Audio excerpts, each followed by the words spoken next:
Laissez-moi vous emmener aujourd'hui dans l'univers de l'hyperréalisme. Ceci n'est pas un corps qui se tient au musée Mayol jusqu'au 5 mars 2023 à Paris.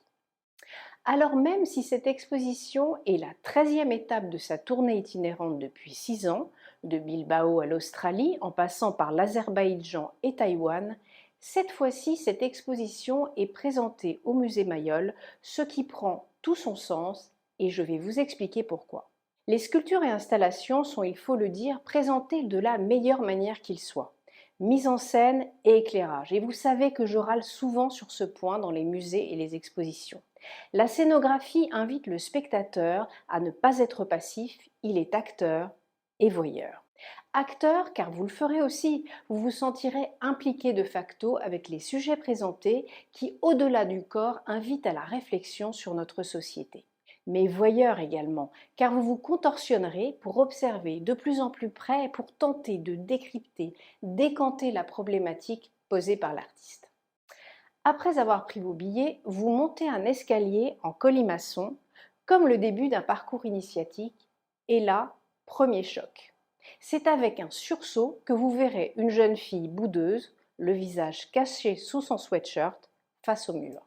Le voyage commence, bienvenue dans un univers sombre d'où émergent de curieux personnages. Une sculpture hyper réaliste, comme son nom l'indique, doit être au plus près du réel, du vrai. Surpris, on peut croire voir des humains, des acteurs cachés ici et là dans les salles d'exposition. Pour tout vous avouer, j'ai même pris un gardien statique vêtu de noir qui joue parfaitement le jeu pour une sculpture faisant partie de l'exposition. Mais bien entendu, l'hyperréalisme va au-delà des apparences et ça, à l'heure actuelle, cela fait un bien fou. Alors je vais bien entendu vous faire un petit topo sur l'hyperréalisme, mais je vais surtout vous faire partager mon enthousiasme quant à cette exposition qui prend véritablement toute une dimension particulière dans ce musée Mayol, cet artiste qui a passé sa vie à travailler le corps de la femme. Et d'ailleurs, comme un petit poucet malin, des sentences scandent le parcours de l'exposition. Alors, pour une fois, il ne s'agit pas de citations de salon, mais bien des termes cités par des artistes qui ont joué un rôle majeur dans le travail du corps. Auguste Rodin, Michel-Ange ou encore Léonard de Vinci. Alors pourquoi d'après vous? Il me semble que cela nous permet de réfléchir d'emblée lorsque nous abordons cette exposition et qui est parfaitement actuelle. Qu'est-ce que le corps? Comment le regarder? Aujourd'hui, par l'extrémisme stérile du wokisme, a-t-on le droit de regarder, d'observer un corps? Va-t-on être jugé? Le regard et le corps, finalement un questionnement sur l'esprit humain par rapport au corps. Une réflexion somme toute intemporelle entre le corps et l'esprit. Mais je reviendrai plus tard sur la pertinence contemporaine et intemporelle de cette exposition. Revenons à l'exposition elle-même. Entre art contemporain et train fantôme, embarquement dans l'hyperréalisme. Dans l'histoire de l'art, on pourrait remonter à 25 000 ans avant Jésus-Christ pour voir naître le réalisme en sculpture. Représenter le corps humain le plus fidèlement possible a toujours été une tâche ardue et une obsession des artistes.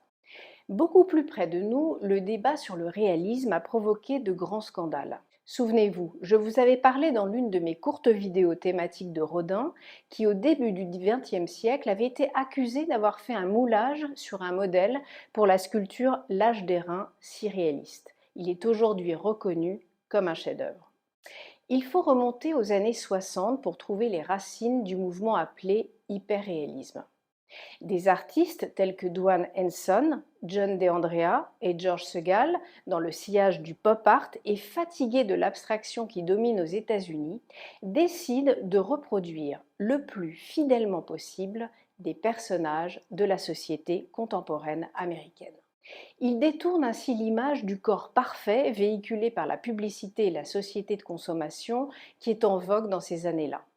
Ce ne sont pas des corps idéalisés, les personnages peuvent être vieux, obèses, ils peuvent être des marginaux, des représentants des classes populaires.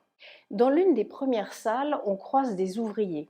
leurs échelles, leurs outils. Je dois dire que cette sculpture en bronze de Dwan Hanson est surprenante dans les traits dessinés de ces deux hommes, où il se lie la fatigue et le regard vide de ces travailleurs américains. Une espèce de fatalité, du devoir de travailler, jour après jour, sans perspective possible. Politique et poétique, l'hyperréalisme se développe depuis les années 60, comme je le vous disais il y a quelques instants. Une seule obligation, avec une précision chirurgicale, le corps doit être représenté dans tous ses détails, même les plus intimes. Cheveux, poils, ongles, peau ridée, de près ou de loin, l'illusion doit être parfaite. Et c'est cette intimité qui dérange et donc interroge. Comme c'est le cas pour cet exemple de sculpture de Peter Land, Back to Square One, où on ne peut s'empêcher d'être un peu voyeur, comme invité à prendre son temps à regarder la misère. Et là, bien entendu, la réflexion est mêlée à des sentiments contradictoires entre culpabilité personnelle et globale quant à nos comportements par rapport à la société des exclus. Vous verrez également des sculptures étonnantes, beaucoup plus contemporaines, de Fabien Merel. Tronçonner cet homme sur le ventre, le corps fait d'un arbre tronçonné, tronçon de sa vie, emprisonnement dans sa vie matérielle, mais également évasion de l'esprit. Quoi de plus parlant que la symbolique de l'arbre, comme un va-et-vient entre notre monde et celui sur lequel nos pieds sont posés. Les arbres sous toutes leurs formes, dénudés, touffus, longilignes, biscornus, sont l'obsession de cet artiste. Depuis ses 8 ans, il en dessine les branches et leurs circonvolutions, jamais lassé par ce spectacle. Voici les bustes créés par Carole Feuermann. Elle est l'une des pionnières dans cette représentation du corps féminin. Issue de l'univers du rock, elle a illustré les pochettes d'albums d'Alice Cooper et des Rolling Stones dans les années 70. Elle moule ensuite ses corps et bustes de femmes. Pour moi, explique Carole Feuermann, ces femmes sont le symbole de la force, de la renaissance et de la purification par l'eau.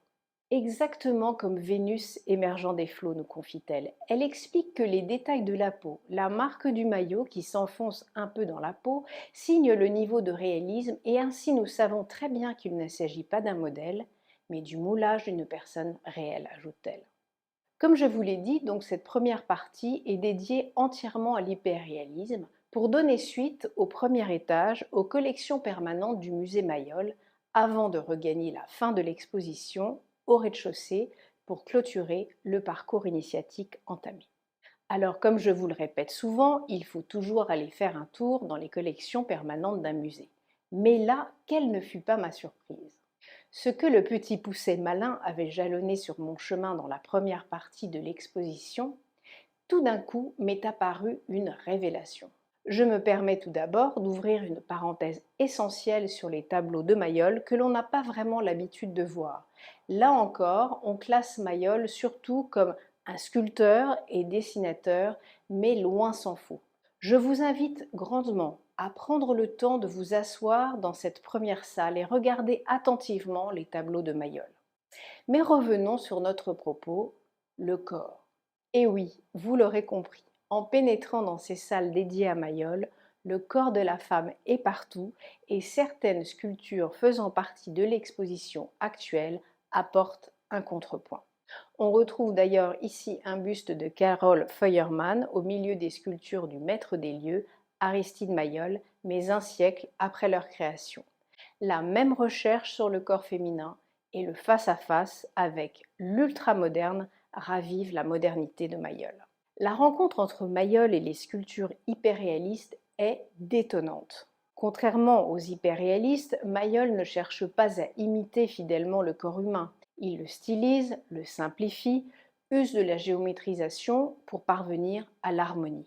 Le nu féminin demeurera le thème permanent de Mayol. Il lui permettra de fabriquer son propre vocabulaire artistique et de devenir l'un des plus grands maîtres de la sculpture au XXe siècle. Le corps de la femme est conçu comme une architecture construite à partir de synthèses, de formes géométriques et de volumes harmonieux qui se répondent. La boucle est bouclée. Le corps a toujours été une considération essentielle et intemporelle. La sculpture, qui est pour moi, vous le savez, une grande passion, m'a toujours fascinée, car statique, elle est pourtant la plus vivante qu'il soit. La disposition des salles ici le permet, alors profitez-en. Tournez autour de cette magnifique sculpture de Mayol. La sensualité intemporelle de ce nu transpire dans une matière qui est pourtant le bronze. La démarche des hyperréalistes est certes plus crue dans la façon d'aborder le nu, mais l'approche est la même. Pour bien comprendre ce mouvement, jetons un coup d'œil à la pièce maîtresse de l'exposition qui se situe dans la troisième partie de l'exposition au rez-de-chaussée. Faite de soie, de silicone et de cheveux humains, la sculpture est véritablement hypnotisante. Il s'agit de Woman and Child de Sam Jinks, une dame âgée, ridée, les yeux fermés. Dans ses bras, elle tient un nourrisson. On l'imagine âgé de quelques jours. Le visiteur peut s'approcher, presque le toucher, l'émotion l'envahit. Le sujet nous parle évidemment, cela pourrait être une grand-mère et son petit-fils, dans un geste de douce affection, une histoire de famille. Eh bien non, pour Sam Jinks, c'est le cycle de la vie, de la naissance à la vieillesse. C'est la force de l'hyperréalisme. Ces œuvres ne sont pas des modèles de cire de Madame Trousseau ou du musée Grévin. Face à elles, une intimité très proche se développe. On ne peut jamais être aussi proche d'un inconnu. Ce réalisme est véritablement troublant et il permet de tout imaginer, de cette femme à l'enfant. L'hyperréalisme est le domaine de l'étrangeté. Un pan est consacré également aux années 90 avec notamment l'artiste australien Ron Muck avec ses sculptures aux dimensions inhabituelles, invitant à s'interroger sur les thèmes existentiels de la vie et de la mort. Observez cette gigantesque sculpture. La taille de la sculpture exacerbe ses défauts. Le symbole est fort. Ancré au sol, il tente de s'élever, son regard tourné vers le ciel, vers sa lumière, son espoir, sa vision. Bref, vous l'aurez compris, cette exposition m'a enchantée pour plusieurs raisons. Voir une exposition atypique dans le programme artistique parisien, redécouvrir l'hyperréalisme, mais surtout être acteur et spectateur dans cette exposition qui invite à réfléchir et à ne pas seulement subir l'orientation proposée. Les questions sont posées subtilement grâce à ce face-à-face créé intelligemment entre Mayol et les hyperréalistes sans aucune réponse tranchée. Un bonheur, un champ de réflexion ouvert à tous. Ne manquez pas de lire attentivement la frise consacrée à la sculpture et au corps humain des arts anciens à nos jours, synthétique et parfaitement claire. Je vous rappelle que cette exposition a lieu jusqu'au 5 mars 2023. Une petite anecdote, au moins 800 visiteurs auront vu ce chapitre de l'hyperréalisme entièrement nu, pendant des créneaux bien entendu qui leur étaient dédiés, tout au long du mois de novembre, dans le cadre d'un partenariat tout à fait particulier et inattendu entre le musée Mayol et la Fédération française de naturisme. Alors, tentez? Eh bien, il n'est pas encore trop tard car une nouvelle session est prévue au mois de février prochain. À bientôt sur expertisé.com.